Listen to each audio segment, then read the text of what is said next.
جب لوگ عمرہ سے واپس پلٹتے ہیں یا حج سے واپس آتے ہیں تو ہر بندہ اپنا سامان باندھ کر کے اس کا وزن کر رہا ہوتا ہے.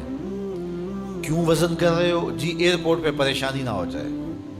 جتنا وزن انہوں نے بتایا ہے کہیں اس سے زیادہ نہ ہو جائے اور وہاں مسئلہ نہ بن جائے. تو پہلے ہی اپنا وزن کر لیتے ہیں کہ وہاں پریشانی نہ ہو. اور اگر وہاں پریشانی ہو بھی جائے تو اس کے کئی حل بھی موجود ہیں.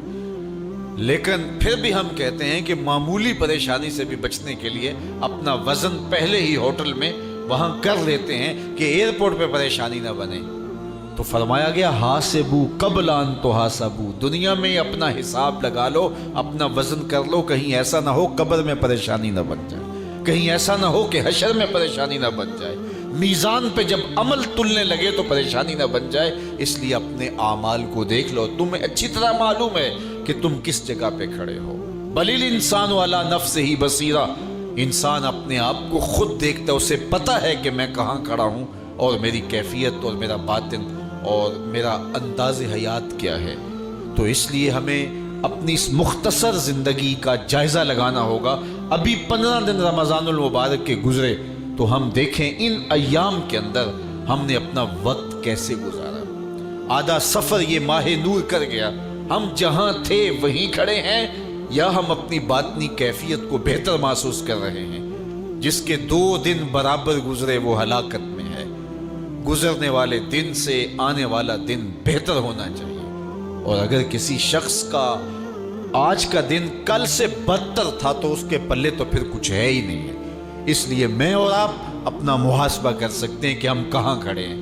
تو اب بھی ہمارے پاس موقع موجود ہے، بقیہ 14 دن ہمارے پاس موجود ہیں. تو فرمایا اس شخص کی ناک خاک آلود ہو جس نے ماہ صیام رمضان المبارک کو پایا اور رمضان المبارک کے اندر اس نے کثرت عبادت کے ذریعے اور محاسبہ نفس کے ذریعے اور دیگر ذرائع سے اپنی مغفرت نہ کروائی. چونکہ اللہ کے محبوب کا ایک اور فرمان ہے، ارشاد فرمایا من صام رمضان ایمانا و احتسابا غفر له ما تقدم من ذنبه، جس نے ماہ صیام کے روزے رکھے ایمان کی حالت میں اور محاسبہ نفس کے ساتھ، اللہ کے محبوب فرماتے ہیں اللہ اس کے پچھلے سارے گناہ معاف فرما دیتا ہے.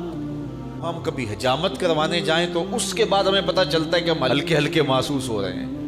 2-3 دن ہم سفر میں رہیں اور آ کے غسل کریں تو میل کچیل اترے تو پھر پتہ چلتا ہے اپنے آپ کو ہلکا ہلکا محسوس کر رہے ہوتے.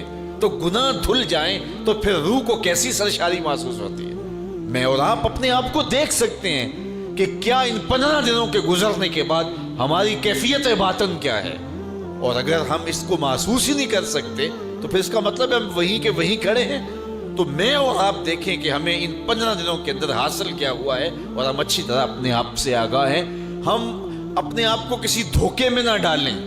ولو القا معاذیرا، بندہ خام خواہ کچھ معذرتیں کچھ چیزیں اپنے اوپر تراش کر کے اپنے آپ کو جھوٹی تسلی تو دے سکتا ہے، لیکن وہ اپنی حقیقت سے خود آشنا ہوتا ہے کہ میں کہاں کھڑا ہوں. تو آدھا موسم گزر گیا، میں اور آپ دیکھ سکتے ہیں کہ 29 شعبان کو ہم کہاں کھڑے تھے اور اب ہم کہاں کھڑے ہیں.